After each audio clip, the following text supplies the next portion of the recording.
deer. Do you want to weigh him? Is he breathing? Yeah. The area he was in was like concrete jungle, like right behind the mall. There's no woods in sight. Yeah. Like the best territory for him would probably have been between two palm trees on some mulch. Like there was nothing that looked like a bobcat should be living there. And it was like an intersection of two 4-lane highways. The police had all the lanes blocked. It was kind of coherent and following general instructions as far as getting in the transport crate. It wasn't like he was Totally out of over it. confused.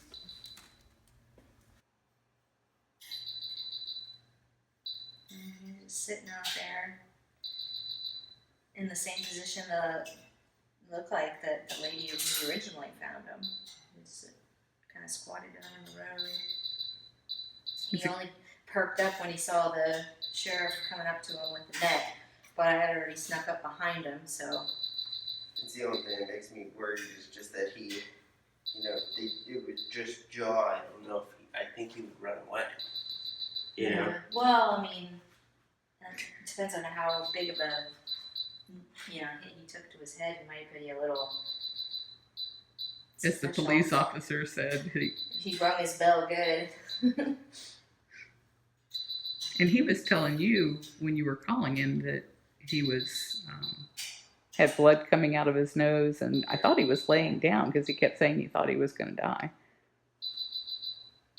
Yeah, he did tell us at one point he thought we could just scruff him, but when I got there, the bobcat picked his head up and started growling. Like, there's no way I would ever scruff that. Glad we went and got the nets.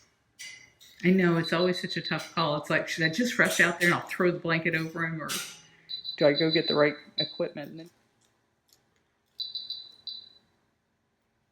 Like, see, this looks like it's all in the right place, but it's hard for me to tell if there's a crack here or not. Couldn't feel one, but it just always makes me nervous because there's this that looks really funny. Oh. Anything, quick. You gonna unhook him? Yep. And manage the head?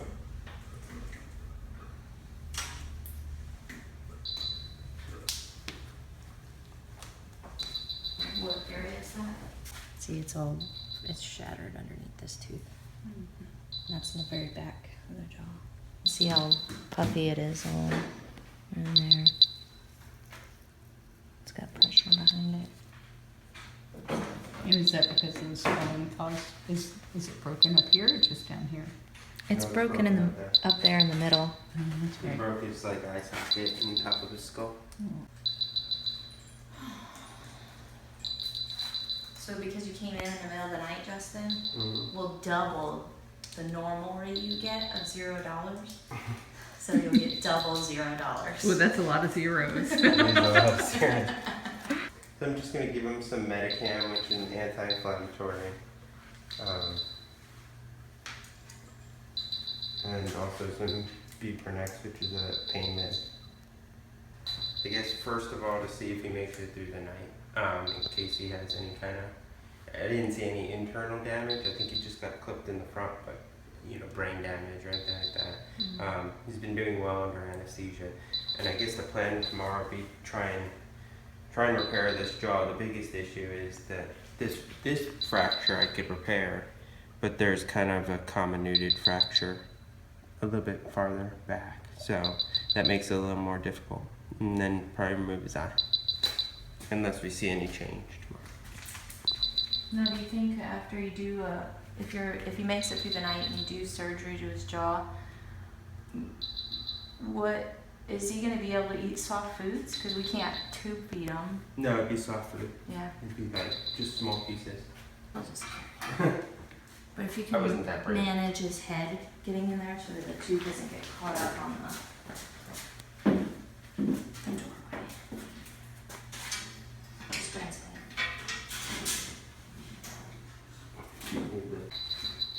And what kind of orthopedic stuff would we need to be able to do all of that? Just a bunch of like bone holding forceps, wires, pins, and a whole set of plates and a drill. I'd say like 15,000 all in total to stock it. That's the biggest problem, is like stocking plates and Because you need all different sizes. You don't know what you need until you are need there. it. Yeah. The good news is you always know it's going to be a Bobcat size. Yeah, I wouldn't need the Just get biggest pelvis size. pieces. Pelvis and jaw pieces, that's what you need. I was thinking we need like a go box of those kinds of things, just like we need more nets now that we've. Yeah, I was telling her we need to just have a carrier and 2 nets and Bobcat gloves at home, so we don't have to come to the sanctuary to get all that stuff when we get cold at 1 o'clock in the morning. Because it's always at 1 o'clock in the morning.